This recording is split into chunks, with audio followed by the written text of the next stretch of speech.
우리도 계속해서 엘리후의 이야기를 만나게 되었습니다. 그가 말하고 있지요. 확연한 사실 한 가지는 엘리후는 말이 많습니다. 여러분, 내 자신을 한번 생각해 볼까요? 나는 내가 생각하기에 나는 좀 말이 많은 사람 같아요? 아니면 나는 말수가 적은 사람 같아요? 말이 길다는 거, 말이 많다는 거, 성경은 늘 우리에게 그것은 지혜롭지 못한 모습이라고 우리에게 말씀하십니다.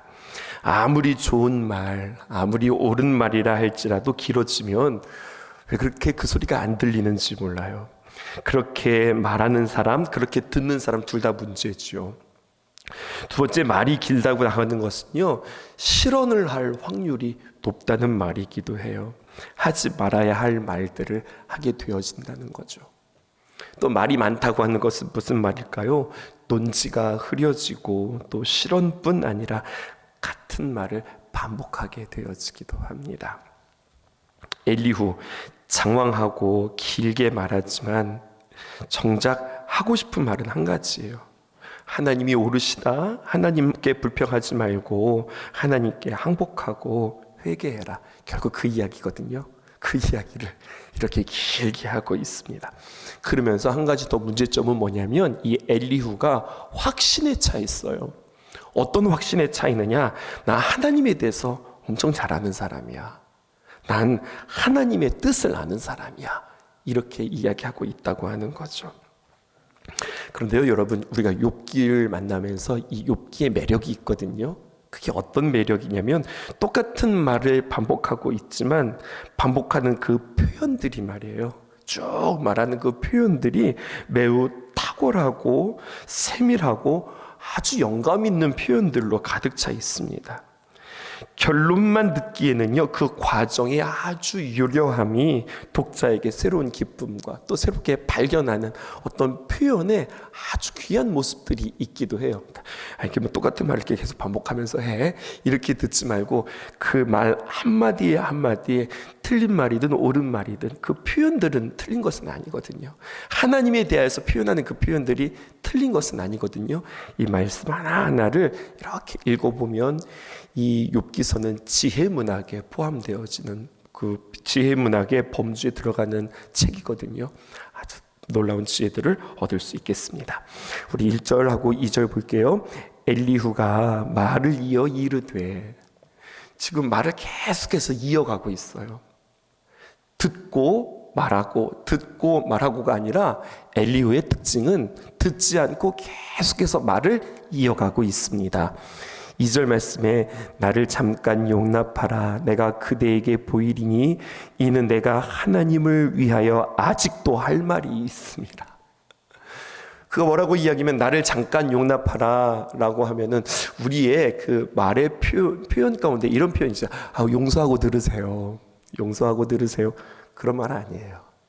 이런 말은 지금 나를 잠깐 용납하라 라고 하는 거, 용서하고 들으세요. 그런 말이 아니라 이런 겁니다. 우리말 성경에 보면은요, 이렇게 번역되어져 있어요. 조금만 더 참아주면 하나님을 대신해서 할 말을 들려주겠다. 이게 무슨 말이냐면요, 욥, 정신 바짝 차리고 지금부터 잘 집중해서 들어봐. 내가 지금부터 하나님의 말씀을 내가 당신에게 전하겠어. 이렇게 이야기하는 겁니다. 자꾸만 이 엘리후는요, 다른 사람에게 말할 기회를 주지 않아요. 욥이 말하고 할 때에 어쩌면 그 말을 자르고 자신이 진행하면서 자신이 계속해서 욥을 설득시키려고 그래요. 여러분, 스스로 내 자신들을 살펴볼 때 나는 말이 많은 사람인가? 이것을 점검해 보았다면 두 번째, 이것도 한번 점검해 보세요. 여러분들은 살아오면서 내가 어떤 말로 인하여서 다른 사람을 설득해 본 적이 있으세요? 내가 말로 그 누군가를 설득해 본 적이 있으세요? 부부지간에 여러분 남편에게, 아내에게 여러분들이 말을 해서 설득해 본 적이 있으세요? 그 일이 쉬우세요? 그 일이 잘 되세요? 많은 사람들을 대하고 함께 이야기하면서 우리가 어떤 말로 그 사람을 설득시키겠다고 하면 여러분, 그것만큼 어려운 일은 없는 것 같습니다. 때로는요, 하나님의 말씀을 가지고 진리를 가지고 말할 때도 설득되기가 쉽지 않거든요.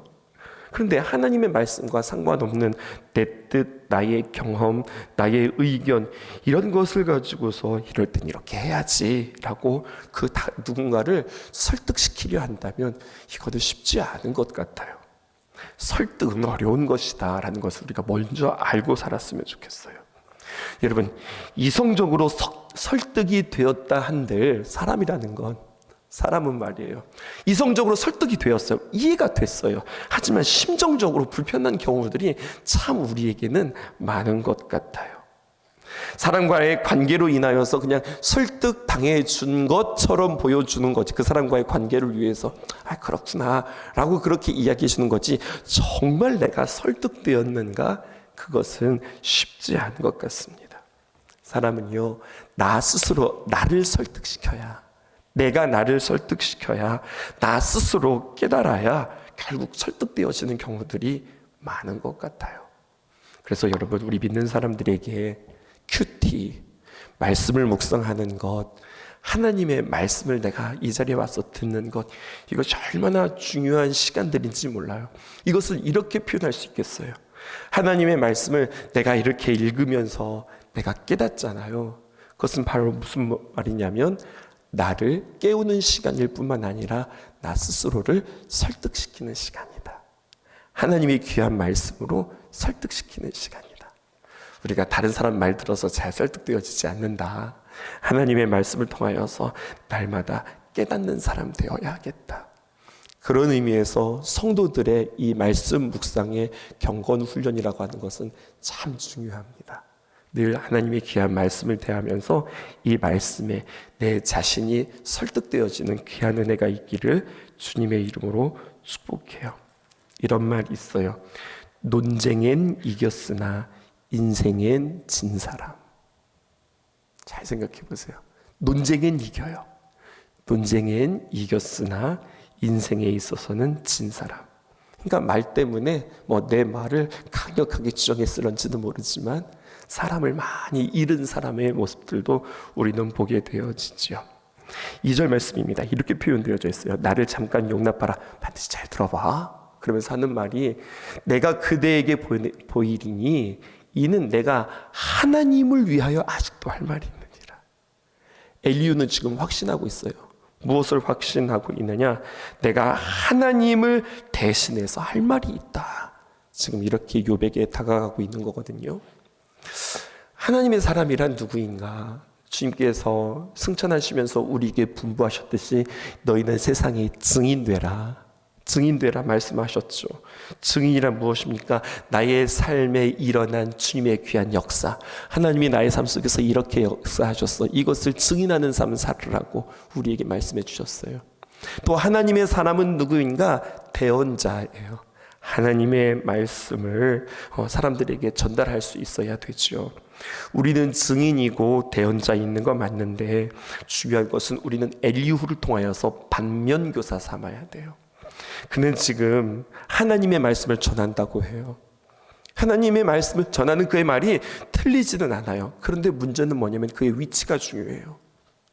하나님의 말씀을 전한다고 하면서 그는 지금 하나님의 자리와 사람의 자리를 계속해서 오가면서 그는 지금 하나님의 말씀을 대언하고 있다고요. 내가 하나님의 말씀인데 라고 말하면서 정말로 섬기는 마음으로, 그를 사랑하는 마음으로 이게 하나님이 당신을 향한 말씀이야, 이렇게 되어야 되는데 어느새 말입니다, 딱 자신이 하나님의 자리에 딱 앉아서 인생 그렇게 살아가면 안 돼, 이게 하나님의 뜻이야, 좀 뭐하고 있는 거야 라고 하면서 마치 하나님의 자리에서 하나님께서 호령하듯 자기가 지금 하나님 노릇하고 있는 모습을 우리는 보게 되어져요. 우리는 하나님을 위해서 살겠습니다. 오늘 하나님을 위하여라고 했지만 정작 지금 그가 하나님을 위하고 있는가? 우리가 생각해 볼 필요가 있어요. 하나님을 위해서 살겠습니다. 저 자신 스스로에게도 적용해 보는 겁니다. 하나님 말씀만 전하겠습니다. 하나님, 저는 하나님의 기쁨이 되겠습니다. 그렇게 고백하지만 슬그머니 나도 모르는 사이에 하나님의 자리에 앉아서 내가 왕 노릇하는 것은 아닌가 생각해 보아요. 그러면 어느새 나는 하나님의 말씀을 대언한다고 하면서 어느새 하나님의 종이 아니라 교주가 되기 쉽다고 하는 겁니다. 그거 아시죠? 우리 한국만 하나님이 8분 계시고 예수님만 30분 계신 거. 자칭 자기가 하나님이라고 이야기하고 자칭 예수님이라고 하는 사람들이 그렇게 많아요. 그 사람들 한번 자리에 앉혀놓고서 좀 밥이라도 좀 한번 사줬으면 좋겠어요. 무슨 얘기라도 할지. 자기들끼리 하나님이라고 주장하고 자기 스스로 예수님이라고 주장하는 사람들끼리 그들은 서로 만나서 무슨 대화를 할지 진짜 밥 사주면서 그 자리에 한번 앉혀놓고 싶다니까요. 그런 마음이 있습니다. 3절 보실까요? 이렇게 표현되어져 있어요. 먼 데서 지식을 얻었다. 그래서 먼 데서 지식을 얻었다는 말은 무엇일까요? 하나님으로부터 온 지식이다라는 거예요. 내 지식 이거 하나님께로부터 온 거야. 또 나를 지으신 이에게 의를 돌려보내리라. 이 말은 무슨 말이냐면 나를 통하여서 하나님의 의가 나타날 것이다. 지금 이렇게 이야기하는 거죠. 4절에 있는 말씀 보실까요? 우리 4절을 우리 함께 읽어보십시다. 시작. 진실로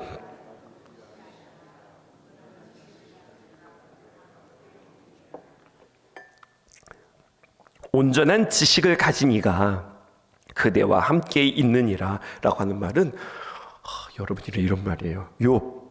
내 앞에 있는 내가 누군지 알아? 내 앞에 있는 나 엘리후가 누군 줄 알아?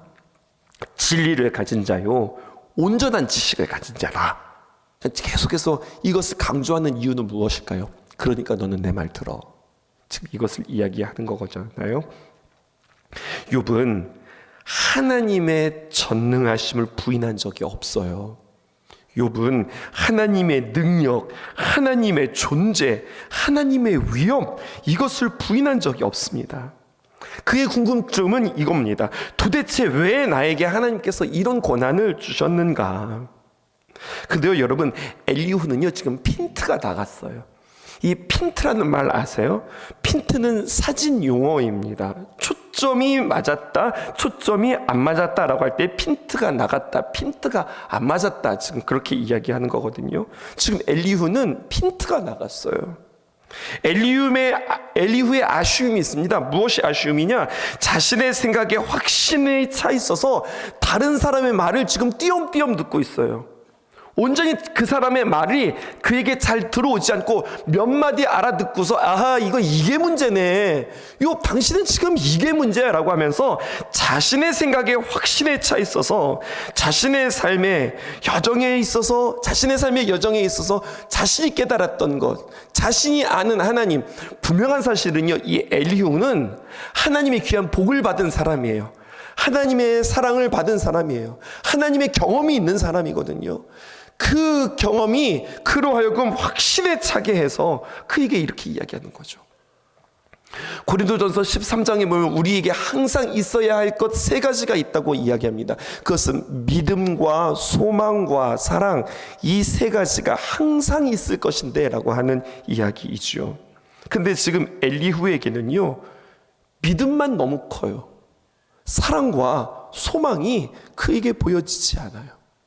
여러분, 3가지 방향을 늘 이야기합니다. 관계에 있어서의 3가지의 방향. 하나님과 나와의 관계, 또 나와 이웃과의 관계, 또 나와 내 자신과의 관계. 우리 이제 이렇게 표현하자고 그랬죠. 하나님과의 관계, 이웃과의 관계, 내 자신과의 관계. 이 관계에 있어서 하나님을 향하여서 믿음을 가지고 하나님을 향하여서 소망 가운데 하나님을 사랑해야 되고요. 또 이웃과의 관계에서도 마찬가지죠. 이웃을 믿어 주어야 하고요. 이웃을 향하여서 소망을 품어 주어야 하고요. 이웃을 사랑할 줄 알아야 되고요. 내 자신에게서도 마찬가지입니다. 나를 믿어줄 줄 알아야죠. 그리고 나 자신을 향하여서 소망할 줄 알아야 되고 내 자신을 사랑할 줄 알아야 되죠. 그런데 중요한 것은 이 엘리후에게는요 자신의 믿음만 너무 큰 거예요. 하나님을 향한 믿음이 너무너무 큰 거예요. 이웃을 향한 믿음이 없는 거예요. 또한 믿음에 너무나도 확신에 차서 소망하거나 그를 향한 기대나 하나님을 향한 또 그를 향한 귀한 사랑의 마음이 없는 거죠. 이 3가지는 뭐가 크고 뭐가 작고가 아니라 건강한 신앙이라고 한다면 나의 믿음의 분량만큼 기대, 소망도 있어야 하고 사랑도 있어야 된다는 겁니다. 그럼 우리 자신 스스로에게도 또 점검해 볼 필요가 있겠죠. 나는 이 믿음과 소망과 사랑이라고 항상 있어야 될 이 귀한 가치들 가운데 나는 이 분량들이 잘 균형을 맞고 있는가라고 하는 거죠. 그러므로 여러분 5절부터 시작하여서 우리 7절까지만 볼게요. 하나님은 능하시사 아무도 멸하시지 아니하시며 그의 지혜가 무궁하사 악인을 살려두지 아니하시며 고난받는 자에게 공의를 베푸시며 그의 눈을 의인에게 떼지 아니하시고 그들 왕들과 함께 왕좌에 앉히사 영원토록 존귀하게 하시며 쭉 시작하여서 25절까지 진행되어지거든요. 엘리후가 하는 말 가운데 틀린 말이 뭐가 있어요? 틀린 말이 없어요. 하지만 욥에게는 아쉽게도 안 들리는 이야기예요. 맞는 이야기인데 안 들려요. 하나님, 내가 하나님 믿기로 했습니다. 그러니 하나님, 나에게 잘해주셔야 합니다. 우리가 이렇게 신앙생활을 시작합니까? 하나님, 내가 예수님을 믿기 시작했어요. 하나님, 내가 기도하기 시작했어요. 그러니 하나님, 저에게 잘해주셔야 합니다. 그런데 그렇게 막 신앙생활을 시작하는 그들에게 정말로 하나님과 그들과의 관계에 허니문이 시작되어져요. 하나님께 나아가면 막 깨달아지고 반갑고 너무 좋고 이렇게 해서 하나님께서 도와주시나? 그렇게 하나님과 참 행복한 허니문의 시간들을 보내는데 이것이 우리의 인생을 보니 계속 되어지지 않더라는 거예요. 어느새 뭔가 나에게 고난이 닥치고 어려움이 닥치고 문제가 생기기 시작해요. 그때 우리는 당황하기 시작하고 고민하기 시작하죠. 고난을 만나자 우리가 고민하기 시작해요. 도대체 하나님을 믿는다는 것은 무엇일까? 하나님과 나와의 관계는 무엇일까? 고난은요, 신앙을 진지하게 고민할 수 있는 하나님의 고도의 지혜입니다. 아멘이세요? 고난이 우리에게 찾아올 때 다시 한번 하나님과 우리와의 관계를 진지하게 살펴보고 나의 신앙의 자리를 한번 진지하게 살펴볼 수 있는 하나님의 고도의 지혜예요. 그래서 C.S. 루이스는 이렇게 이야기했습니다.